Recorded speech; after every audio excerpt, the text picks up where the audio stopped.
Some of you will remember that I occasionally make the self-evident truth statement that there are two kinds of people in the world. The kind that divide the world into two groups and the people who don't.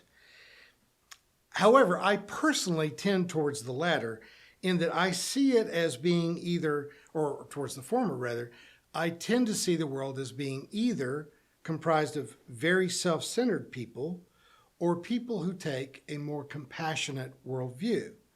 You either see that you are connected to virtually everyone else and you try to live your life accordingly, or you ignore everyone else and try your best to live your life in the most comfortable and self-serving way that you can. We've got a perfect example of this in Americans' attitude about gun ownership during this time when we've just had the news full of mass shooting stories. Regardless of the fact that the Second Amendment spoke of a well-regulated militia, which would be something like our National Guard, and that it was included in the Constitution to assure slave owners that they would never have their weapons taken away from them, which was the best chance they had of keeping their slaves on the plantation. Mind you, the larger plantations, the slave population outnumbered the white population by 10 or 11 times. And so they wanted guns to be able to be sure that there would not be a slave revolt that would kill them. And yet, in this time in history, we have Americans interpreting the Second Amendment as if it were authored by God, and that they have an unchallengeable God-given right to own whatever kind of gun that they want without any check on the limit of number of bullets that it can shoot in a minute, and that these are the toys that they now cherish to shore up their insecurities. But as our country has gone from the absurd to the insane, annual gun deaths shooting up from an unacceptable level of 30,000 a year to now over 40,000 a year, with mass murders dominating the news week after week, somehow gun owners are still willing to accept this level of death and only make symbolic gestures about how to correct the problem. But guys, we already know what works. Effective gun regulations have been put in place in every other Western democracy. But gun manufacturers, lobbyists, and shills keep trying to tell us that it's not the availability of guns, it's mental health or even a shortage of hardened targets and a shortage of armed guards, that old good guy with a gun argument. The United States is now spending nearly $1 billion a year on hardening our schools. We're putting armed guards on site. We're putting bulletproof glass in the windows and in the doors. And it isn't working. And it isn't going to work. But they would have the society, you and me, spend any amount of money on hardening schools and other putting armed guards in grocery stores and shopping malls and even churches and synagogues, rather than them give up their guns. So we are financially subsidizing their hobby. We pay millions and millions, and the death tolls keep going up. We could spend that money on an aggressive buyback program and get assault rifles and truly handguns out of the hands of private citizens. Australia did it. The Port Arthur massacres, they immediately went into action and bought back from their public 650,000 guns, and they have not had a mass murder since. We know what to do. We know what works, but we won't do it because most gun owners don't care how many people die because they want to keep the guns that they like. If they felt compassion for all the people who were being killed, they would give up their assault rifles and their pistols. But they don't even understand the concept of compassion. They just know that the gun that they hold in their hands makes them feel better about what they do not have in their underwear, and they don't care how many people die. So the old duck and cover black and white films that my generation had to watch as we practiced hiding under our desks to protect us from nuclear war have been replaced with every school child being forced to go through active shooter drills and practice barricading their classroom doors and hiding very quietly to avoid being shot. So we pay billions of dollars, we traumatize millions of kids while school shootings increase in number. And then we have to listen to the self-righteous morons telling teachers that if only they were carrying a gun, that they could stop a shooter in their school and save the children. I volunteered in my daughter's elementary school, and a couple of her teachers I didn't even trust to teach math, let alone have a loaded handgun on their person. The only thing that would work would be to outlaw assault rifles and very probably handguns, but we will waste time and effort on everything else because the sociopaths with guns will not consider doing what is right for the children or for people who attend church or synagogue or mosque services or go to a movie or a concert or even to a grocery store. So there are two kinds of people in the world. The ones who know that they are connected to everyone else and they try to live accordingly. And there are those who do not allow themselves to be aware that there are other people, even if they know better. Of course, we are all varying degrees of one or the other of these two types. The most narcissistic, the most seriously sociopathic, usually at least care about their own children or a few of their friends, everyone except maybe Donald Trump, of course. And we all experience a certain compassion fatigue. It's real. We can't care about everything. We can't care about everyone all of the time. Compassionate people try. And the more you try, the better you get at it. But the self-serving don't even try. As many of you know, I've spent most of my time off this year on a Caribbean island off the coast of Honduras, where I've been trying to improve my social life. My friend there in Honduras works in an office with just 3 other employees, and I got to know them, and I like all of them. We've gone snorkeling together and spent time together.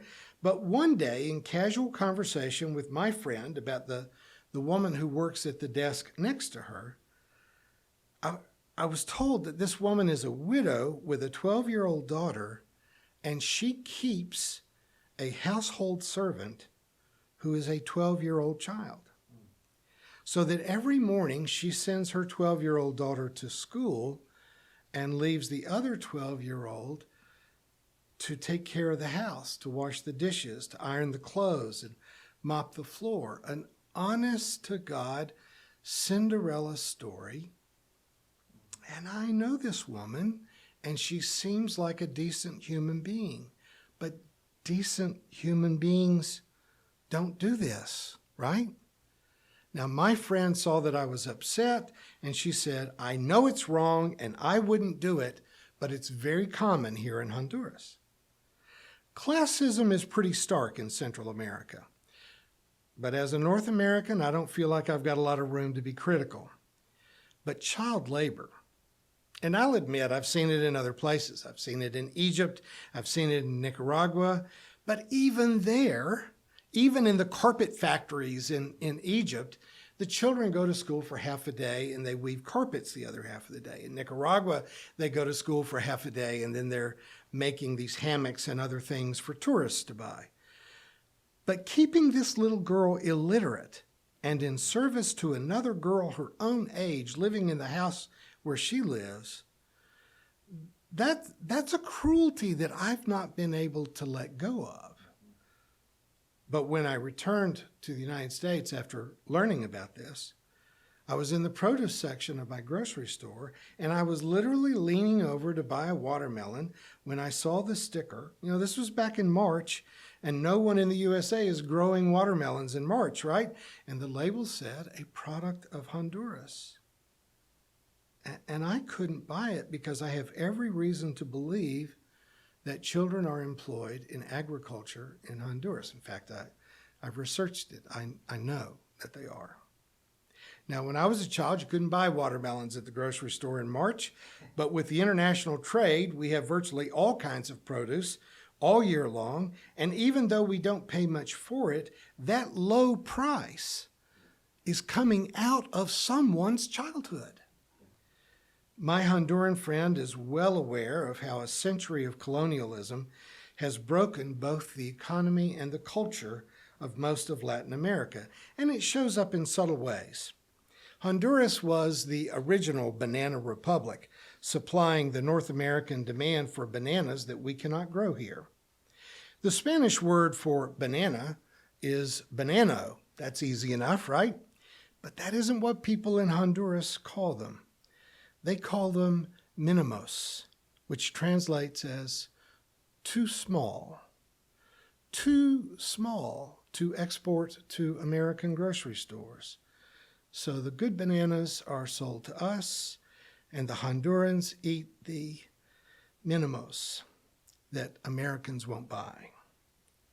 So I hate that Hondurans still tolerate child labor, but I know that more than a century of American economic colonialism is a part of why they don't have enough self-respect to stop it. They don't only accept that they get the bananas that we wouldn't buy, they somehow still accept that the poor among them literally don't deserve to be treated better. We are all connected. We won't stamp out all inequality, but we'll never stamp out any of it if we're not willing to allow ourselves to become aware of it and to grow and to learn and to evolve ourselves. I'm sure that you'll recognize the famous Martin Luther King Jr. quote that says, "Injustice anywhere is a threat to justice everywhere." If the exercise of our Second Amendment rights means that we have to traumatize our own children and waste billions of dollars on bulletproof windows and doors and armed guards, none of which works, then how can you enjoy going out to the shooting range and squeezing off a few hundred rounds? I understand that most guns are never used in a mass shooting. Most guns are never used in a domestic violence or suicide. Most guns are symbolic, and they will never be used to create a tragedy. And yet these symbols, these toys, these phallic substitutes still end up killing 40,000 Americans every year. So the people who do keep their guns responsibly have to recognize that their access to these lethal weapons makes it possible for the people who will kill themselves or who will shoot up a nightclub or a grocery store or a public school.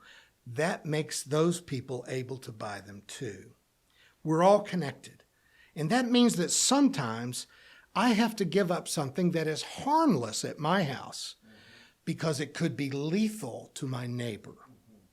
If getting watermelon and pretty bananas year-round in our grocery stores means that children are kept illiterate and their parents are kept hungry and poor in Honduras, in Guatemala, in Nicaragua, and in Texas, and in California, and New Mexico, then maybe our produce should cost twice as much, and we either eat it less often or we take the money we're not spending on assault rifles and buy watermelon and bananas. Of course, I'm saying this in a community where more than half of our neighbors never even got the COVID vaccine, while the elderly and ill were dying of COVID all around us. The pandemic has been the most obvious test of compassion among us, and you got to say, we got an F on that one. We just totally failed that test. Maybe it snuck up on us. Maybe we'll do better next time. But we've got a long history with colonialism, and we've got a long history with guns, and we're not getting a lot better. Now, if I only say this to point out that there are good people and there are selfish people, that there are spiritual people and there are narcissists or sociopaths, then I would just be fueling the tendency to divide the world into two kinds of people. But here's the crux of what I want to say today. Selfishness, narcissism, maybe even sociopathy, is our natural state. Babies don't wake up screaming in the middle of the night because they're afraid that you're hungry, or that your tummy hurts, or that your gums or your teeth ache. Babies are, if I may say it just this way, raging sociopaths out to meet their own needs without regard for how much you might need to sleep tonight or how much it may gag you to have to change their diapers. But if we do it right, little by little, we can teach them compassion.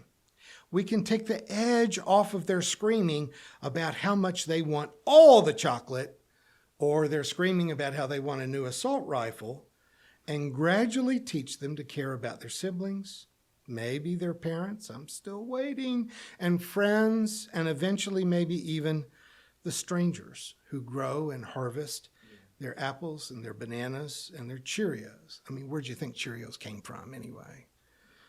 Otherwise, why would we keep preaching?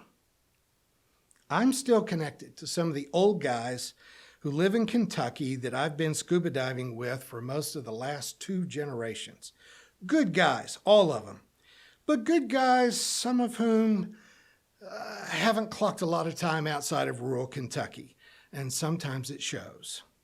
There have been times when we've been on scuba trips together when we're together in the dive boats, and then I have to find a way to be alone for a few hours to seek out my own space, to keep that teacher that dwells in me that just wants to correct people in the most vociferous ways.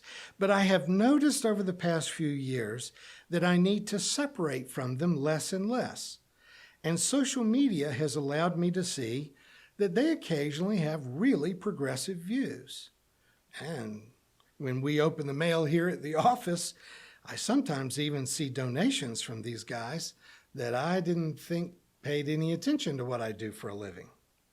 I noticed on social media that one of my old dive buddies had reposted something that he had posted 10 years ago, in which he said, "Millions of Americans are now going to have to pay for their own health insurance instead of making me pay for it." Now, I see things like that, and I'm not surprised. I grew up in Kentucky. I know how they think. But I still have to debate myself about whether I'm going to let it slide or whether I'm going to turn this into a teaching opportunity. Fortunately, in this case, I didn't have to say anything because he commented on his own 10-year-old post. He put it up as an example of how much he had changed. He said of himself, "The old me didn't care if they could afford it. I didn't even care if it got so expensive that my grandchildren wouldn't be able to afford it. The old me was stupid, greedy, and somewhat psychopathic." What he said about himself, who he was 10 years ago, was a lot more harsh than what I would have said. And without even correcting the difference between being a psychopath and a sociopath, a distinction which may only be important to me, I just had to sit back and marvel at this transformation. Now, I hope that listening to my sermons may have played some part in that change of spirit. He says I've been a big influence on him, but the bigger issue is that he was willing to take an honest look at himself, his own attitudes, and to accept new information, new ideas, and he decided to change. That's what we don't see enough of. That's what we're looking for. He's now a huge advocate for Medicare for all. He's even an advocate for sensible gun laws and an assault rifle ban. And I've heard him say really kind things about immigrants, none of which is what we associate with rural Kentucky, right? I remember going to visit a church member about 30 years ago now who had stopped going to church. And she decided to be very honest with me.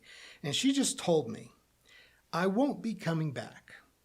Life is hard, and I go to church to help me feel better. But when I listen to you, I always feel worse. Now, I like it better when people tell me, "You really made me think today," or "I never knew about those things before. I'm going to have to consider that." But she was honest. And if I'm honest, I get it. David and I talk about hard things. David's a lot nicer about it than I am, but he's young. But at the bottom line, we are both more likely to tell folks what is going wrong than we are to soothe your anxiety and assure you that everything's going to be okay. I get it. Sometimes I feel like I'm the mean older kid that runs into the kindergarten room the 1st of December and shouts, "Santa isn't real." I will only offer this in defense of prophetic preaching. Ben Franklin once observed that people only change when they are uncomfortable.